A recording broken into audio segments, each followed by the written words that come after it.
Assalamualaikum warahmatullahi wabarakatuh.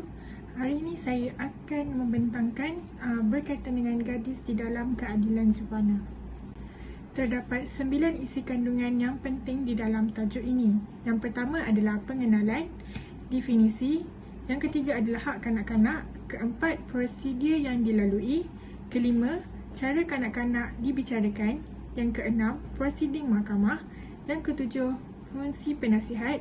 Yang ke-8, perintah yang boleh dibuat oleh mahkamah. Dan seterusnya yang terakhir iaitu pesanan kepada diri sendiri dan juga masyarakat. Pengenalan. Kadar peningkatan krisis akhlak dan moral kanak-kanak dan remaja di negara ini dilihat semakin membimbangkan. Laporan statistik yang dikeluarkan Jabatan Perangkaan Malaysia menunjukkan jumlah kes jenayah yang membabitkan persalah Juvana meningkat 37.5% daripada 2001 berbanding tahun sebelumnya. Malah, pada Disember 2019, turut mencatatkan kes penangkapan 4 remaja bawah umur yang dihadapkan di Mahkamah Magistrate Temerloh atas pertuduhan berasingan yang membabitkan kes jenayah seksual. Seterusnya adalah definisi.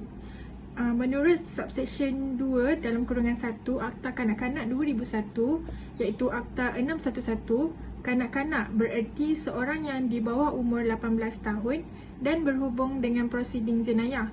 Artinya, seseorang yang sudah mencapai umur bagi tanggungjawab jenayah sebagaimana yang ditetapkan dalam Seksyen 82 Kanun Keseksaan.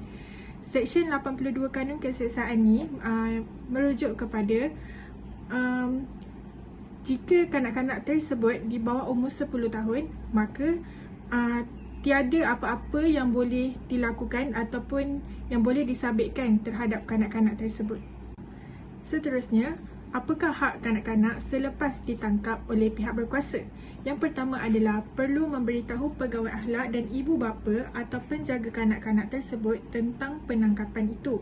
Dan yang kedua adalah menghantar sesuatu salinan pertuduhan dan maklumat lain yang diperlukan kepada pihak berkuasa.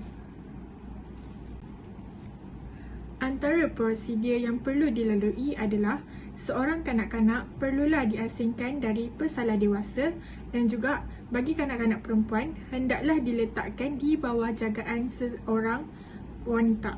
Tidak boleh diberikan kepada penjaga ataupun pegawai lelaki. Seterusnya adalah cara kanak-kanak dibicarakan. Yang pertama adalah seorang kanak-kanak hanya boleh dibicarakan di mahkamah bagi kanak-kanak sahaja, di mana dia tidak boleh bercampur dengan orang dewasa. Dan yang kedua adalah sekiranya seseorang kanak-kanak itu dituduh bersama dengan orang dewasa, perbicaraan boleh diadakan di mahkamah lain. Di mana poin yang pertama tu, jika dia melakukan kesalahan, dia tidak boleh sama mahkamah dengan orang dewasa. Tetapi jika dia membuat kesalahan tersebut bersama orang dewasa, maka dia boleh dibicarakan di mahkamah yang lain. Antara prosedur mahkamah adalah menjalankan perbicaraan dalam kamar magistrate atau secara tertutup.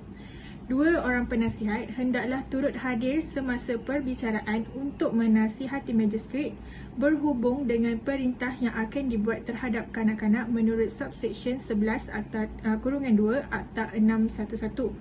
Dan yang terakhir adalah ibu bapa atau penjaga kanak-kanak boleh dikehendaki hadir pada semua peringkat perbicaraan menurut subsection 12 kurungan 3 Akta 611. Seterusnya adalah fungsi penasihat. Apakah fungsi penasihat? Fungsi penasihat adalah untuk memaklumkan dan menasihati mahkamah bagi kanak-kanak tentang apa-apa pertimbangan yang menyentuh perintah yang dibuat berdasarkan dapatan bersalah atau perlakuan yang lain berkaitan terhadap mana-mana kanak-kanak yang dibawa ke mahkamah, dan jika perlu untuk menasihati ibu bapa atau penjaga kanak-kanak tersebut. Seterusnya adalah perintah yang boleh dibuat oleh mahkamah. Yang pertama adalah memberi amaran dan melepaskan seorang kanak-kanak ataupun melepaskan kanak-kanak itu selepas dia mengikat satu bond untuk berkelakuan baik dan mematuhi apa-apa perintah yang dikenakan. Pesanan yang boleh dibuat adalah, oleh itu sebagai orang yang sudah dewasa ataupun golongan dewasa, kita perlulah sentiasa menasihati golongan kanak-kanak supaya mereka tidak sesekali terjebak di dalam perkara-perkara yang negatif ini, kerana ianya akan memberi impak untuk masa hadapan mereka. Saya Siti Nurfatia binti Abdul Hamid, nombor matrik D 20231106 759.